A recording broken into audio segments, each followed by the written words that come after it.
Ben, bonjour Forme, ou bonsoir en tout cas. Bonsoir. Nous sommes dans le quartier de Bibliothèque François Mitterrand. Et Donc un quartier culturel. Un quartier culturel, voilà, avec la bibliothèque. 15 000 étudiants tous les jours. 15 000 étudiants, ouais, c'est énorme. Je ne pensais pas que c'était aussi important. 15 000 étudiants qui sortent du métro ou de bus, etc. Ce que je constate en tout cas, c'est que ça me fait plaisir de voir ce quartier by night est depuis un coin où on n'a pas besoin de passe sanitaire, de passe vaccinal et de masque. C'est sûr. Donc ça, il y a quand même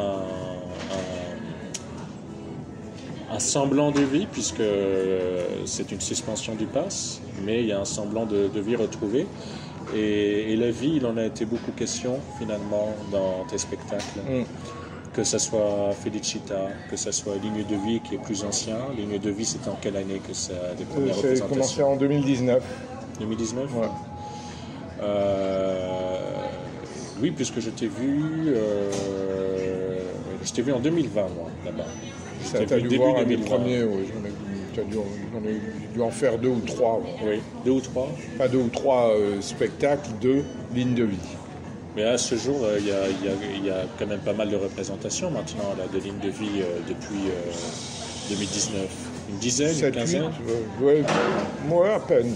Ah, j'aurais cru plus. Moi, je pense pas. Je dirais 8 à peu près. Peut-être, allez, on va dire entre 8 et 10. Avec l'inflation, donc c'est pas plus mal. Mais du coup, Ligne de vie, ça a été créé avant le Covid, avant le confinement. Oui. Et en même temps, c'est très actuel. Mais tu dis, à moins d'être médium, tu ne pouvais pas anticiper qu'il y aurait le Covid et le confinement. Alors, pourquoi Ligne de vie à l'époque? Pourquoi ce titre? Pourquoi cette thématique? Pourquoi... Ouais, tout simplement, si je peux dire, parce que ce sont mes lignes à moi, c'est-à-dire que vivre, tracer son chemin dans la vie, précisément. Et donc, ligne de vie, c'est ça, c'est des rencontres, parce que pour moi, les rencontres, c'est essentiel.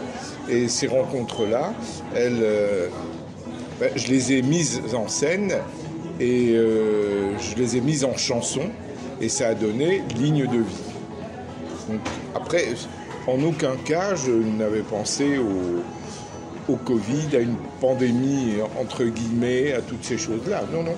Ligne de vie, c'est atemporel et intemporel. Si tu reviens jamais danser chez Temporel, un jour ou l'autre. Cora Vauquer. Oui. Guy Béard aussi, non? Oui, Guy Béard qui a été chanté par Cora Vauquer. Attention, donc, pour les gens qui nous écoutent, c'est du lourd, là. Non, mais donc, si tu veux, c'est l'idée, quoi. Moi, ce sont des thèmes... les rencontres, j'avais déjà un spectacle précédent qui s'appelait Camille. Et du reste, c'est très drôle parce qu'il y a plein de gens qui m'ont écrit pour me dire « Est-ce que la chanteuse Camille chante avec vous ?» Alors, j'ai dit non, parce que Camille, en réalité, c'est une personne que j'ai rencontrée. Et à partir de ces rencontres, j'ai construit un spectacle qui est un spectacle, effectivement, de la même façon, des rencontres, naître, grandir, aimer, haïr, chanter, danser, les malentendus être aussi. Malade, les malentendus, tout ça. Oui, c'est ça. Les malentendus, oui, sans doute, parce que, effectivement, les malentendus, c'est le résultat du fait que chacun d'entre nous est unique, et c'est ce caractère unique qui fait à la fois ce que nous sommes, et en même temps nous pose tant de problèmes pour rencontrer l'autre. Parce qu'on commence souvent par rencontrer l'autre en cherchant à se rencontrer soi, c'est-à-dire le même que soi. Donc c'est l'idée, et moi, ce que j'aime dans la rencontre, c'est l'altérité. Tout en sachant que trop d'altérité rend très compliqué une rencontre, mais suffisamment d'altérité, notamment une altérité, notamment, par exemple, en point commun, la langue. La langue, c'est quelque chose de très, très important. certains linguistes disent que c'est fondateur de notre mode de pensée. Après, c'est dans les deux sens. On cherche les mots pour traduire ce qu'on pense, et les mots qui sont là nous aident ou nous empêchent à traduire, nous empêchent de traduire, nous aident à traduire, ou nous empêchent de préciser vraiment ce qu'on pense. Donc les mots sont à la fois des cages, des prisons, mais en même temps, ce sont des ponts vers soi-même, vers sa propre compréhension et vers les autres, puisque chaque mot est compris à la fois différemment par notre interlocuteur, et en même temps, il y a une partie sur laquelle on est d'accord. C'est l'arbitrarité du mot, mais c'est en même temps ce sens commun qui fait que oui, on se dit ouais, j'ai à peu près compris, mais en réalité on n'a jamais complètement compris. Et du reste, pourquoi comprendre complètement?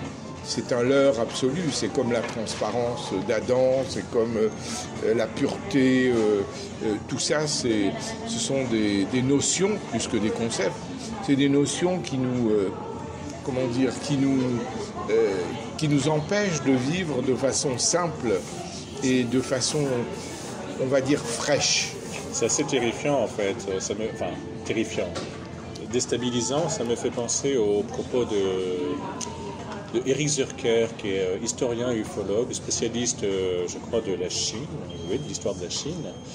Et quand on lui a demandé ce qu'il pensait, à un moment donné, dans une conférence à Lyon, du phénomène OVNI, il a dit c'est l'incommensurable, donc ce sera peut-être jamais accessible à l'être humain. Et là, je suis en train de réaliser que même au sein de la communauté humaine, au niveau du langage, il y a une dimension incommensurable qui naît ou qui est à la source de ce malentendu, le fait de ne jamais comprendre complètement. Donc c'est un peu déprimant. Pas du tout. Ce serait déprimant si on pense qu'on peut tout saisir, tout comprendre. Mais ça, c'est un leurre de toute puissance.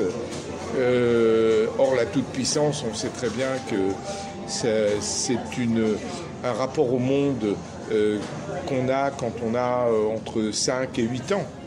Donc si on le maintient comme seul rapport au monde, eh ben, ça va être dramatique, parce que on ne peut pas tout comprendre, on ne peut pas être aimé de tout le monde, on ne peut pas tout accepter, on ne peut pas tout faire, on ne peut pas tout réussir, on ne peut pas tout ça. On a beaucoup d'enfants de 5 à 8 ans en ce moment dans les gouvernements. Ça, c'est clair. C'est clair. Ça, mais le pouvoir te ramène à cette enfance-là complètement fantasmatique, très très souvent.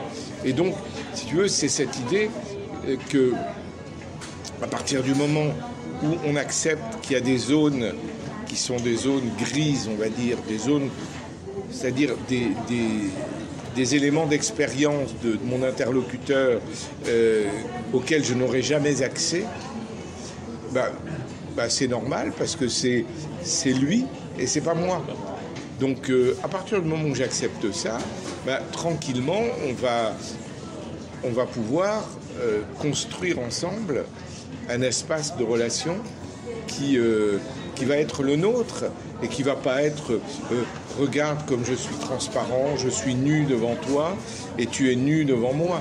Tout ça, c'est du bidon, parce que même la nudité est culturelle.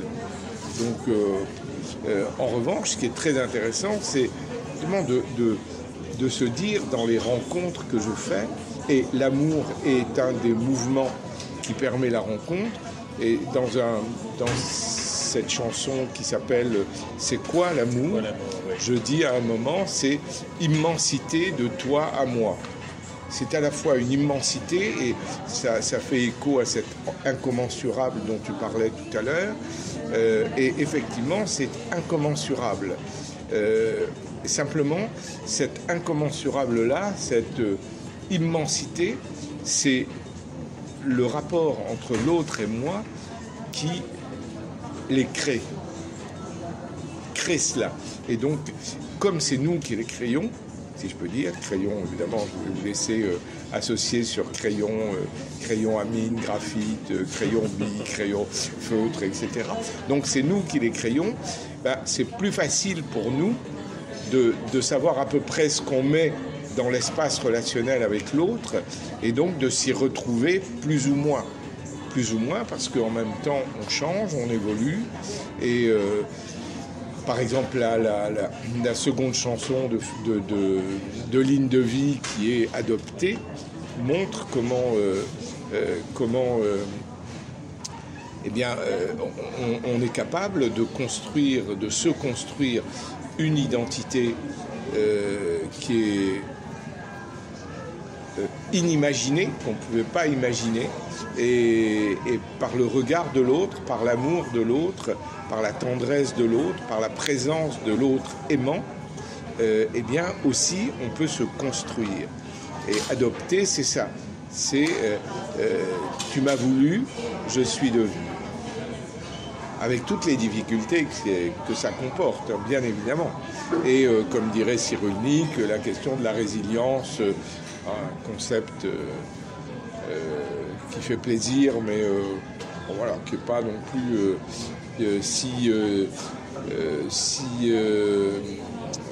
comment dire, si universel que ça, parce que on voit bien que assez fréquemment des gens qui se félicitent d'être résilients, quelques semaines, mois ou années après, replongent encore plus bas.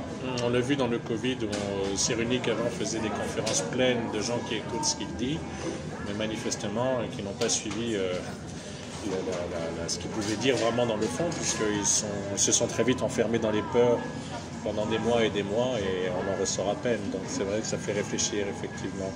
Mais je reviens sur la question c'est pas une façon d'insister, mais sur l'incommensurable, en fait, pourtant on ne peut pas dire que dans vos chansons, dans votre répertoire, par contre, il y a une obsession du mystère.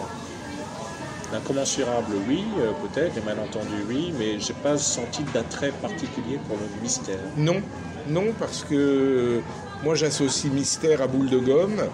Donc j'allège par l'humour incroyablement mystère et boule de gomme, et je crois que le mystère, le mystère existe, il peut exister. Le mystère, c'est ce qu'on n'a pas compris, ce qu'on n'arrive pas à comprendre, ce qu'on ne sait pas qui existe et dont on peut se douter qu'il a un impact sur nous, comme l'attraction de la Lune pour la Terre, pour les marées, enfin, toutes ces choses-là, on les a découvertes au fur et à mesure.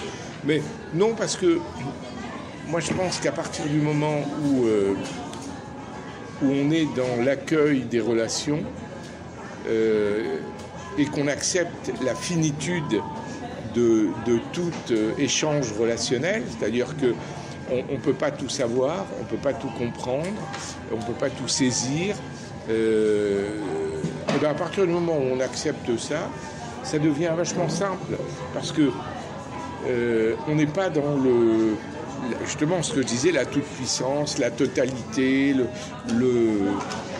tout absolu, l'absolu, mais on est au contraire dans une espèce de souplesse, d'agilité, de fluidité qui pour moi est le propre du vivant. Alors que tous ces pseudo-concepts, pureté, absolue, total, pas totalitarisme, mais totalité, tout comprendre, tout ça, ce sont des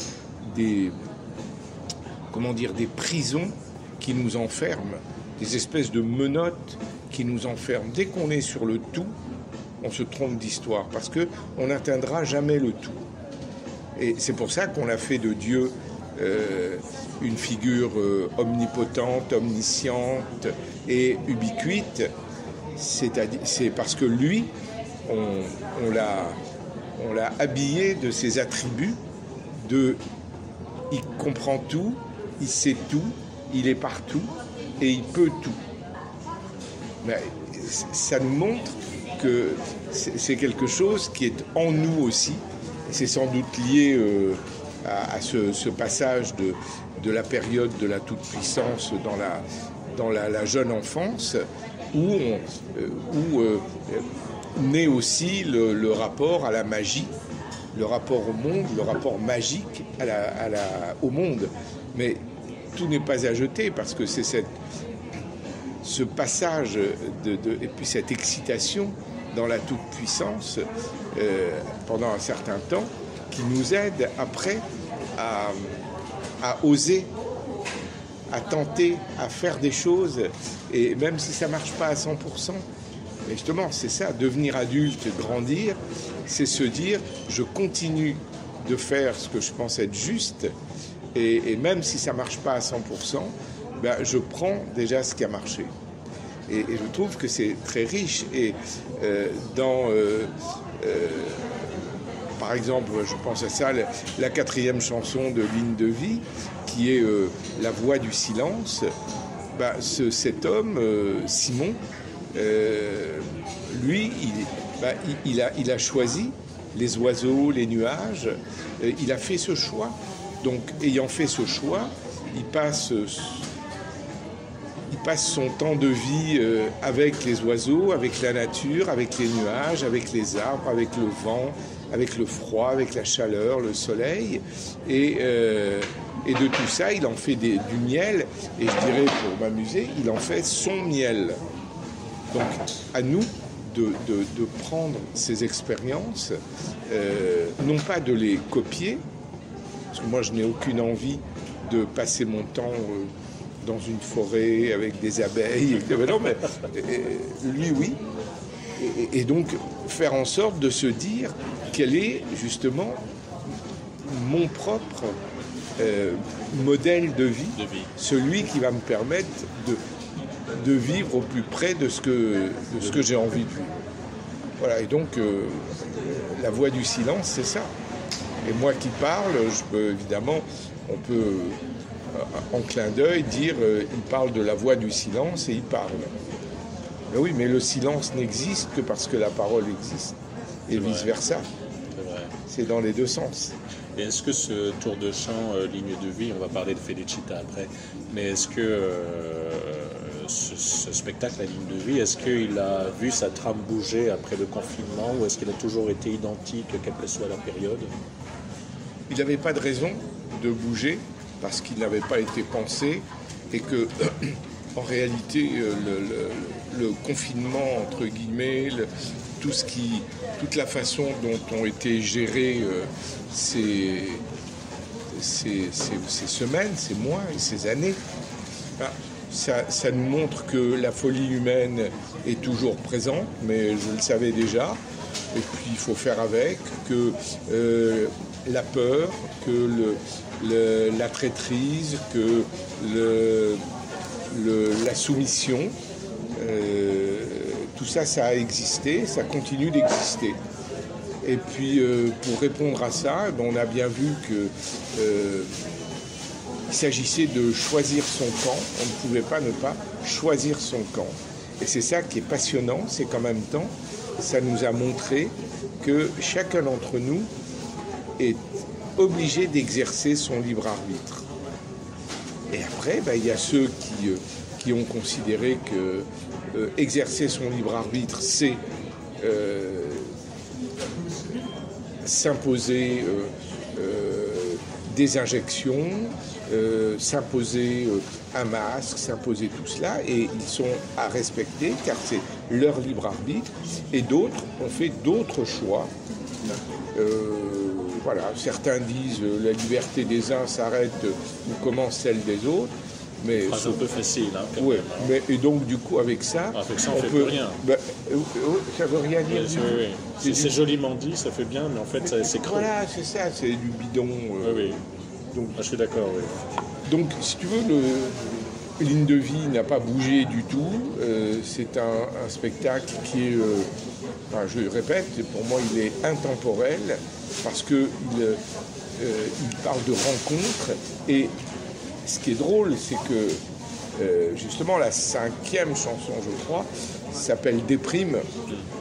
Et elle est très joyeuse dans la forme. Hein. Elle est très très joyeuse. Mais moi, je suis quelqu'un de très joyeux.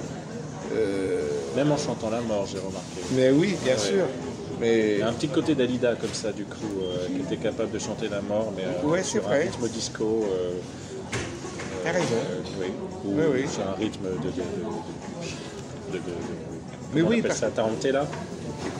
Bien sûr, parce qu'en réalité, on peut chanter la mort, la trahison, le désespoir, sauf qu'on est en train de chanter. C'est vrai. Donc chanter, c'est effectivement dépasser toutes les émotions qui sont des émotions nécessaires, et parce qu'elles sont liées à des moments de nos vies, de l'adversité, au contraire, de l'amour, de la joie, etc. Et nous sommes en train de chanter. Et donc les gens viennent pas pour dire oh là là, la vie c'est dramatique, ça ils le savent. Mais ils viennent pour se dire bah ouais, ok, lui il est comme moi, ou nous on est comme lui. C'est que la vie est dramatique, certes, mais quand on la chante, tout d'un coup ça devient la vie. Et c'est ça l'idée. Et Ligne de vie, c'est tout à fait ça. Et toutes les chansons, justement, de Ligne de vie, d'où cette chanson, toutes les chansons, qui dit que toutes les chansons parlent de nous.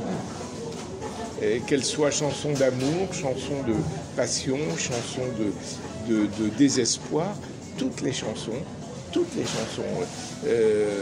Alexandrie, Alexandra, les chansons les textes, chansons de Grand Corps Malade, Stevie Wonder, Ray Charles, Beyoncé, toutes les chansons ne font que parler de nous.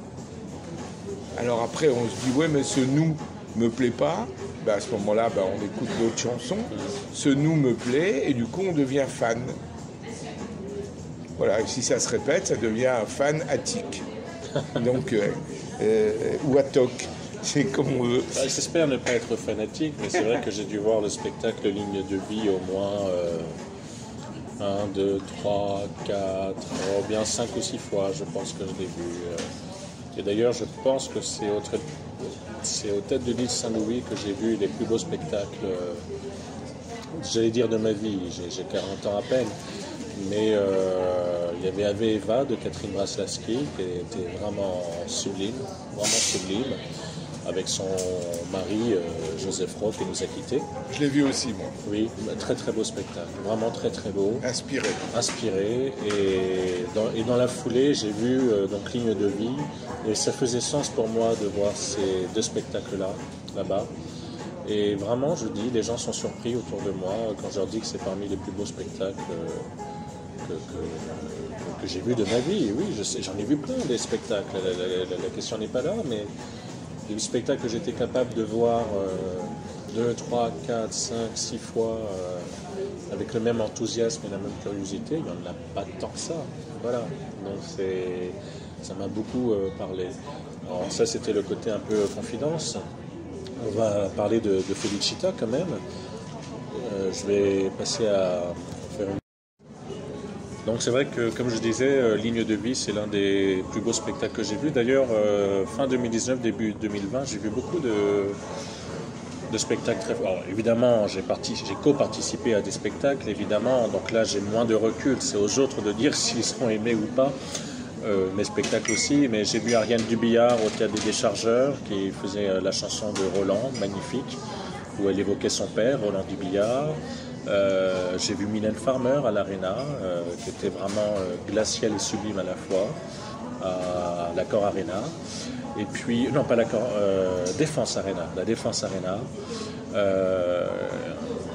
Bon, il fallait avoir du temps pour tout ça, c'était entre mes spectacles, et quand j'avais pas mes spectacles, j'allais voir d'autres artistes. Et puis ensuite, donc pendant plusieurs mois, je n'ai vu personne puisque j'étais dans mes propres projets. Mais après, ça a été Ave Eva et Ligne de vie. Et là, donc, on a eu une belle surprise.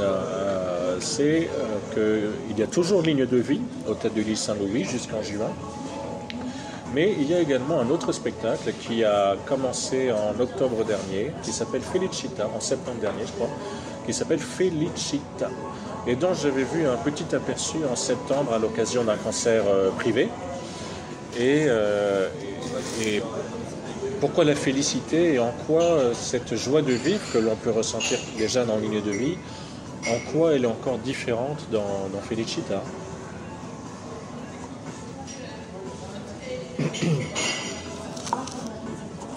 Déjà parce que j'aime bien l'alternance et que je m'appelle FOM, donc FOM c'est de l'alternance, c'est l'alternance entre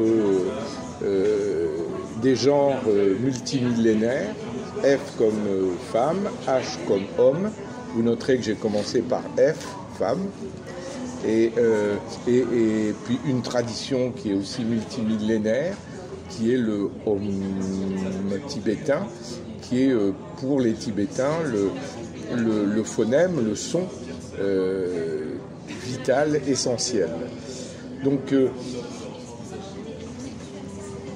il y a quelque chose dans cette nécessité pour moi d'alterner les deux spectacles, Ligne de vie et Felicita. Il y a quelque chose d'équilibrant, parce que donc c'est vrai que Ligne de vie est un spectacle, et je dis volontairement et consciemment spectacle et non pas concert, parce que je pense que ce que nous proposons, les musiciens et moi-même, tient plus du spectacle que du concert. Tout à fait, oui. Et donc... avec une attention sur le costume, sur le choix aussi, qu'on ne voit pas forcément dans des concerts classiques, mais plus dans des shows, des spectacles. Pour moi, c'est un show, au Tête de Ville Saint-Louis, mais c'est un show. Et, c'est ça. Et les intermèdes qui dessinent, on va dire, le fil rouge du spectacle. On pourrait penser que le fil rouge, ce serait les chansons. Non, le fil rouge, ce sont les moments d'intermède, les intermèdes. Donc, j'ai voulu créer deux ambiances différentes en parlant on va dire, de sujets qui sont les sujets qui me tiennent à cœur, qui sont, comme je dis, les rencontres, les naissances, les morts, et puis les rêves, les peurs, la mémoire, la perte de mémoire, les désirs, parce que désir est, pour moi, je crois que tant qu'on a du désir, on est vivant. Et après, le désir peut s'appliquer à la personne qui est en train de passer là, par exemple, ou bien l'esthétique d'une chaise, le brillant d'une boucle d'oreille, etc., etc. Donc le désir s'applique partout, mais quand il n'y a plus de désir, il n'y a plus de vie. Voilà, c'est juste que les gens on se met, j'espère que ça ne nous arrivera pas, moi je ferai tout pour que ça ne m'arrive pas, et justement en transmettant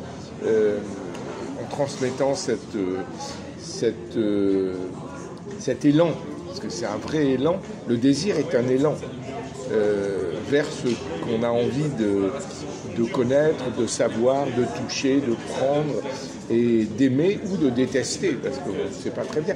Donc c'est cette idée que d'un côté, Ligne de vie est un spectacle, les deux pour moi sont aussi profonds. L'un est piano, violoncelle, voix, et donc il a un côté plus contemporain, austère, et austère pas comme Paul Auster, hein. Et l'autre, Felicita, je l'ai voulu, déjà le titre Felicita, je l'ai voulu beaucoup plus dansant. Ah oui, clairement. Et sensuel aussi. Et sensuel. Ligne de vie a une sensualité, mais Felicita est vraiment sensuelle. Oui. Et la chanson, notamment, je pense à cette chanson qui n'est malheureusement sur aucun disque pour le moment, mais j'espère que ce sera le cas. Oui, je crois que c'est Comme je danse. Oui. Au tout début, Comme tu danses. Voilà. Qu'est-ce qu'elle est magnifique, celle-là. Ah oui, c'est vrai, elle vous plaît ? Oui, mais pour cette sensualité, ce côté aérien, ce côté... J'étais avec une amie, la chanteuse gabonaise, Titan Zebi, et spontanément, à la fin de la chanson, elle a applaudi. Elle a dit bravo. En même temps, c'était pas commun comme structure musicale au niveau de la rythmique. C'était très particulier, mais il y avait quelque chose qui fonctionnait. Et je me suis dit, bon, ben oui, Felicita, c'est encore différent d'une de vie, mais c'est tout aussi flamboyant, c'est tout aussi fort. C'est une sensualité, il y a une sensualité très forte, parce que justement, je trouve que ce qui s'est passé ces derniers mois a réduit quand même la sensualité et la sensibilité des gens en les enfermant et en les empêchant d'être ce que tout humain est, c'est-à-dire un être grégaire et un être d'échange, de dialogue, même si on n'est pas d'accord. Et donc, là, on est dans les périodes présidentielles, et par exemple, moi, j'adhère à ce que dit un candidat qui est un candidat qui est décrié, etc. Mais bon, après chacun, mais il s'appelle Zemmour, et il dit quelque chose de très juste. Il dit, dans un échange, une discussion, un débat, le fait de n'être pas d'accord ne nous empêche pas de nous apprécier l'un l'autre. C'est ça l'idée, c'est de bien distinguer les opinions d'une personne de la personne qu'elle est. Car nous ne sommes pas que les opinions que nous avons. Dire, par exemple, cet homme, Zemmour, par exemple, il est père de plusieurs enfants, il est marié, il fait du tennis, voilà, etc. Il fait plein d'autres choses, il n'est pas que ses opinions. Et réduire quelqu'un à ses opinions, c'est pas possible. C'est nier toute la complexité. Oui, et la qualité de l'humain, qui est que on dit des choses, 3 mois après on peut dire autre chose parce qu'on le pense, on a évolué pendant ce temps-là, entre-temps, et c'est pas qu'on se dédie, mais non, c'est simplement qu'on a évolué, et donc c'est cette idée, et dans Felicita, le fondement c'est ça danse, ça doit danser tout le temps, et le fait que vous parliez de Comme tu danses, qui est effectivement quelque chose que j'ai écrit cette chanson en regardant des femmes danser, et dont certaines, une au moins, celle dont vraiment je parle dans la chanson, c'est... il y a un petit côté film dans les chansons, les tableaux. C'est vrai. Il y a un côté film, il y a un côté comédie musicale, d'où ce lapsus peut-être. Oui, je pense, oui, tout à fait. Vous avez raison. Et je sais que, au fond, la plupart d'entre nous aimons comme nous dansons.